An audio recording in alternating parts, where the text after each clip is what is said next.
আসসালামু আলাইকুম রহমতুল্লাহি ওবরকাতুহু। সম্মানিত দর্শক, দৃশ্যত মনে হচ্ছে জামাত ইসলামী বাংলাদেশ খুব সুবিধাজনক অবস্থায় আছেন।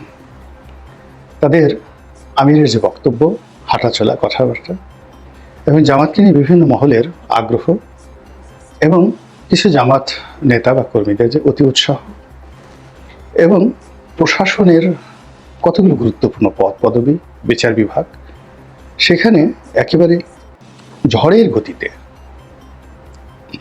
জামাতপন্থী যারা নেতৃবৃন্দ রয়েছেন, জামাতপন্থী বুদ্ধিজীবী রয়েছেন, শিক্ষক রয়েছেন, বিচারক রয়েছেন, আমলা রয়েছেন, কামলা রয়েছেন, তারা ঝড়ের গতিতে সেই জায়গাগুলো দখল করে ফেলেছেন। আপাত দৃষ্টিতে মনে হতে পারে যে এটা একটা বিশাল বিজয়, অসাধারণ একটা বিজয়, এবং জামাত ক্ষমতায় চলে আসবে। এবং সেভাবে এই জামাতের যে আমির, তার সাক্ষাৎকার ছাপা হচ্ছে, তাকে নিয়ে বিভিন্ন মহলে উৎসাহ দেখা দিচ্ছে এবং জামাত কতগুলো নন ট্রেডিশনাল কাজকর্ম করছে এবং যে জিনিসগুলো অতীতে কখনোই দেখা যায়নি সেই জিনিসগুলো দেখা যাচ্ছে। যেমন জামাতের আমির সুন্দরী ললনা টিভি উপস্থাপিকার সঙ্গে একান্ত সাক্ষাৎকার দিচ্ছেন দেশে এবং দেশের বাইরে। এটি কখনো জামাতের ডিকশনারিতে ছিল না। তো এরপর কি হচ্ছে, ইউরোপীয় ইউনিয়নের যারা লোকজন আছেন, রাষ্ট্রদূত আছেন, তারা জামাত অফিসে যাচ্ছেন বৈঠক করার জন্য। এটাও অতীতে কখনো হয়নি। জামাতের যারা নেতৃবৃন্দ রয়েছেন তারা আবার সেই চীন সরকারের আমন্ত্রণে চীন ভ্রমণে যাচ্ছেন। আপাত দৃষ্টিতে মনে হতে পারে এই পুরো প্রক্রিয়াটি বা যা কিছু হচ্ছে সবই জামাতের অনুকূলে হচ্ছে এবং জামাত আগামীতে ক্ষমতায় আসবে, সরকারের সঙ্গে তাদের দহরম মহরম সম্পর্ক আছে এবং তারা কেউ কেউ বলছেন যে তারা সরকার গঠন করবে অথবা প্রধান বিরোধী দল হিসেবে থাকবে। এটা তাদের প্রথম পদক্ষেপ। যদি প্রধান বিরোধী দলে থাকে, নেক্সট যে ইলেকশন হবে সেই ইলেকশনে তারা অবশ্যই সরকার গঠন করবে মোটা দাগে। কিন্তু আমার কাছে মনে হচ্ছে যে এই হিসেবটি উল্টে যাবে এবং অবশ্যই উল্টে যাবে। এর কারণ হলো যে প্রতিটি মানুষেরই অস্তিত্ব, বিজয় সব কিছু নির্ভর করে তার বেসিক যে তার ফাউন্ডেশন, সেই ফাউন্ডেশনের উপর। যে ধরুন একজন মানুষ, তার শ্রেষ্ঠত্ব হয় মানবিক আচরণে। সে যদি পশুর মতো আচরণ করে, দাতাল সুরের মতো সে গুঁতো দেয়, তো সে অনেক কিছু হতে পারবে কিন্তু মানুষ হতে পারবে না। একজন ধার্মিক, সে অনেক কিছু করতে পারে কিন্তু সে যদি ধর্মকর্ম না করে সে কখনো ধার্মিক হতে পারবে না। তো জামাত যে কাজটি করছে তারও কতগুলো বেসিক এবং ফান্ডামেন্টাল ক্যারেক্টারিস্টিক্স রয়েছে এবং সেই চরিত্র অনুযায়ী তার বন্ধু আছে, তার বান্ধব আছে, শুভানুধ্যায়ী আছে, কর্মী আছে, সমর্থক আছে এবং তার একটা সার্কেল আছে।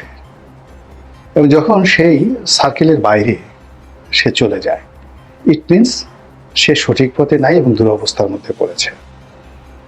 যেমন ধরুন আমি একে একে বলি, ঐতিহাসিক ঘটনায় যাওয়ার আগে জামাতের কৌশলগত বন্ধু হবে পাকিস্তান, কৌশলগত বন্ধু হবে সৌদি আরব এবং তুরস্ক, মিশর, এই মুহূর্তে মিশর। কিন্তু গত এক মাসে এই রাষ্ট্রগুলোর সঙ্গে তাদের সম্পর্ক, সমর্থন, দহরম মহরম দেখা যায়নি। এটিকে অনেকে বলতে পারেন যে এটা গোপনে হয়েছে, প্রকাশ্যে হয়নি। নো, প্রকাশ্যে এটাকে হতে হবে, এখানে কোনো লুকোচুরি করলে হবে না। কিন্তু জামাতের সঙ্গে যদি আমেরিকার সম্পর্ক হয়, ইউরোপীয় ইউনিয়নের সম্পর্ক হয়, এটি জামাতের জন্য বহন করা খুবই কঠিন একটা বিষয়। জামাত এটি এই ভার বহন করতে পারবে না। ইউরোপীয় ইউনিয়নের টার্মস কন্ডিশন, রেফারেন্স কোনো কিছু তারা বহন করতে পারবে না। উল্টে ফেলে সেখানে একটা রং মেসেজ যাবে এবং জামাতের নেতাকর্মী যারা আছে তারাও আগামীতে বিভ্রান্ত হবেন। 2 নম্বর হলো চীনের সঙ্গে জামাতের কোনো অ্যাঙ্গেলই সম্পর্ক হয় না, কোনো অ্যাঙ্গেলই সম্পর্ক হয় না ধর্মীয় দিক থেকে, বিকজ সেখানে উইঘুর মুসলিমদের উপর ভীষণ রকম নির্যাতন হচ্ছে এবং যেটি নিয়ে জামাতের নেতাকর্মীরা, জামাতের যারা বক্তা, তারা মানে এমন সব জ্বালাময়ী বক্তব্য দিচ্ছেন চীনা মুসলমানদের, উইঘুর মুসলিমদের দুর্দশা নিয়ে। তো সেখানে জামাত সেই চীন দেশে যাচ্ছেন। 2 নম্বর হলো চীনের যে কমিউনিস্ট সরকার, এরা জামাতের যে আইডিওলজি, সেই আইডিওলজির একেবারে বাইরে। মানে জামাত ধর্ম বিশ্বাস করে, ধর্মভিত্তিক একটা রাজনৈতিক দল, ধর্মভিত্তিক একটা রাষ্ট্র তারা গঠন করতে চায়, কোরআনের আলোকে তারা একটা সংবিধান রচনা করতে চায়। এবং জামাত যদি একটা মুসলিম রাষ্ট্র গঠন করে, সেখানে বিধর্মীরা সঙ্গতি কারণে জিজিয়া কর দেবে। তো সেই ক্ষেত্রে তাদের যে বন্ধুত্বটি বা লেনাদেনাটি যদি চীনের সঙ্গে, যেখানে ধর্মকে স্বীকারই করা হয় না, বরং কেউ যদি ব্যক্তিগতভাবে ধর্মকর্ম করতে চায়, সেটিকেও ক্ষেত্র বিশেষে তারা রাষ্ট্রীয়ভাবে বাধা দেয়। তো সেখানে জামাতের কর্মটা কি? তারা যদি জামাতকে টার্গেট করে, জামাত কি চীনের প্রেসিডেন্ট মিস্টার শিকে ইসলাম ধর্মে ধর্মান্তরিত করবেন, নাকি মিস্টার শি জামাতকে একটি কমিউনিস্ট পার্টির, চীনা কমিউনিস্ট পার্টির একটি অঙ্গ সংগঠন রূপে তাদের বন্ধু বানানোর জন্য, তাদের সহযোগী বানানোর জন্য চেষ্টা করবে? হোয়াট এভার ভেবে যাই হোক না কেন, জামাত এই চীনের সাথে সম্পর্কের ক্ষেত্রে তাদের সক্রিয়তা তা হারিয়ে ফেলবে। এই গেল এখনকার বর্তমান অবস্থা।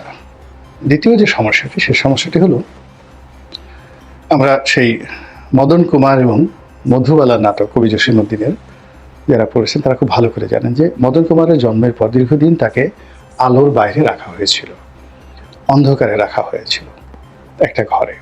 এর কারণ হলো, বলা হয়েছিল যে সে যদি সূর্যের আলো একটা নির্দিষ্ট বয়সের আগে দেখে তাহলে সে উন্মাদ হয়ে যাবে। তো যাই হোক, তো একদিন সে যখন সূর্যের আলোর দেখা পেল এবং ঘরে যখন তার কাজের লোক ছিল না, গার্ড ছিল না, তখন সেখান থেকে সে বের হয়ে আসলো, সে পাগল হয়ে গেল। এর ব্যাপার হলো যে মানুষ যে পরিবেশ পরিস্থিতি থাকে, যেমন ধরুন আয়না ঘরে যারা বন্দী ছিল, তারা তাদের যে ট্রমা, তারা জীবনে কাটিয়ে উঠতে পারবে না, অস্বাভাবিক একটা জীবন তাদেরকে ভোগ করতে হবে। এবং এটা যত প্রলম্বিত যাদের জীবনে হয়েছে, কেউ যদি 6 মাস তাদের একভাবে হয়েছে, কেউ যদি 6 বছর আয়নাঘরে থেকেছে, তাদের জীবনে এর নেতিবাচক দিক আসছে ওইভাবে।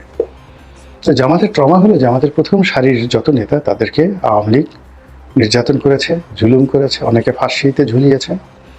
এবং গত বলতে গেলে 2012 থেকেই জামাতকে রীতিমতো আন্ডারওয়ার্ল্ডে পাঠিয়ে দিয়েছে। তো 12 থেকে 24 মানে প্রায় 13 বছর কন্টিনিউয়াসলি, আর যদি অন দ্য লং রানে বলেন 15 বছর জামাতকে পালিয়ে থাকতে হয়েছে, ভয় পেতে হয়েছে। থানা, পুলিশ প্রশাসন তারা কখনো বুক ফুলিয়ে চলতে পারেনি। এবং 15 বছর এভাবে নির্জীব থাকতে থাকতে তাদের মাসেল, তাদের পেশি, তাদের চিন্তা শক্তি, তাদের রুচি, তাদের খাদ্যাভ্যাস, তাদের চিন্তা চেতনা সব কিছুর মধ্যেই একটা পলায়ন পর একটা মনোভাব, একটা মনোবৃত্তি তাদের তৈরি হয়ে গেছে। এখান থেকে বের হয়ে উন্মুক্ত ময়দানে হাঁটাচলা করতেই তাদের 1 বছর সময় দরকার ছিল। কোনো কথা না যে শুধু তারা এই 15 বছর যে পালিয়েছিল, লুকিয়েছিল, তারপরে পুলিশ দেখলে দৌড়ে পালিয়েছে, এটাকে স্বাভাবিক করার জন্য লেফট রাইট আর্মির কায়দায় এটাকে 1 বছর শুধু তাদেরকে লেফট রাইট করা তাদের জন্য ফরজ ছিল। কিন্তু সেই কাজটি তারা করেনি বা সেই সুযোগ তারা গ্রহণ করেনি। তারা প্রথম দিন থেকেই, একেবারে ফার্স্ট ডে থেকেই পলাতক অবস্থা থেকে বের হয়ে সে আগস্ট মাসের 5 তারিখ থেকেই অ্যাজ ইফ তারা যুদ্ধের ময়দানের প্রথম কাতারের তারা সোলজার বা যোদ্ধা হিসাবে প্রতিপক্ষের সঙ্গে লড়াইতে নেমে গেছে। সেটা কার সঙ্গে? বিএনপির সঙ্গে। বিএনপির উপর জুলুম অত্যাচার হয়েছে, বিএনপির অনেক লোক পালিয়ে থেকেছে, কিন্তু বিএনপির একটা বিরাট অংশ কিন্তু জামাতের মতো ছিল না। লক্ষ লক্ষ নয়, কোটি কোটি বিএনপির নেতাকর্মীরা আওয়ামী লীগের সঙ্গে ফাইট করে, মামলা মোকদ্দমা ভোগ করে তারা প্রকাশ্যে সমাজে ব্যবসা করেছে, বাণিজ্য করেছে, অনেক ক্ষেত্রে মারামারি কাটাকাটি করেছে। এখন জামাত কি করলো? এই যে একটা অবস্থা থেকে বের হয়ে তাদের সংখ্যা লঘিষ্ঠ সদস্যদেরকে নিয়ে বিএনপির সঙ্গে সরাসরি বিরোধে জড়িয়ে পড়ল। আবার বিএনপির কে এবং আওয়ামী লীগকে একটা শিক্ষা দেওয়ার জন্য এই সরকারের যারা কুশীলব, তারা জামাতকে ইনস্ট্রুমেন্ট হিসেবে ব্যবহার করার চেষ্টা করছে। এবং এই একটি ইনস্ট্রুমেন্ট থেকে বাঁচার জন্য, অথবা ইনস্ট্রুমেন্ট হয়ে বিএনপি এবং আওয়ামী লীগের সঙ্গে সমান তালে খেলার জন্য যে জিনিসটি দরকার, যে কৌশল, যে সাহস, যে বুদ্ধি, যে অর্থ যেটি দরকার, এটি জামাতের নেই। এবং এটা অসম্ভব একটা বিষয়। এমনকি জামাতের যারা নেতাকর্মী আছেন তারা যদি একেবারেই পৃথিবীর শ্রেষ্ঠতম যোদ্ধা বা গেরিলা যোদ্ধা সে গুয়েভারের মতো হন, ফিদেল ক্যাস্ট্রোর মতো হন, নেলসন ম্যান্ডেলার মতো হন, সেক্ষেত্রে এটা সম্ভব নয়। ফলে কি হলো, এই অল্প সময়ের মধ্যেই তাদের যে স্ট্রেংথ ছিল, তাদের যে সততা ছিল, তাদের যে নেম ছিল, ফেম ছিল, এবং তাদেরকে নিয়ে মানুষ কখনোই কটূক্তি করতো না, তাচ্ছিল্য করতো না। এখন তাদেরকে নিয়ে ট্রল করা হচ্ছে, বিভিন্ন রকম কথাবার্তা বলা হচ্ছে। আমি এই কথাগুলো আমার মুখে আমি বললাম না, কিন্তু আপনারা জানেন যে আমাদের কোন কোন নেতাকে নিয়ে সামাজিক মাধ্যমে কী ধরনের ট্রল করা হচ্ছে এবং কী ধরনের শব্দ সেখানে ব্যবহার করা হচ্ছে। তো এগুলো জামাতের জন্য এই মুহূর্তে দুর্ভোগ এবং দুর্দশা তৈরি করে ফেলেছে এবং জামাতকে হতোদ্যম করে ফেলেছে। আপনি দেখেন জামাতের নেতাদের মুখে এখন আর সেই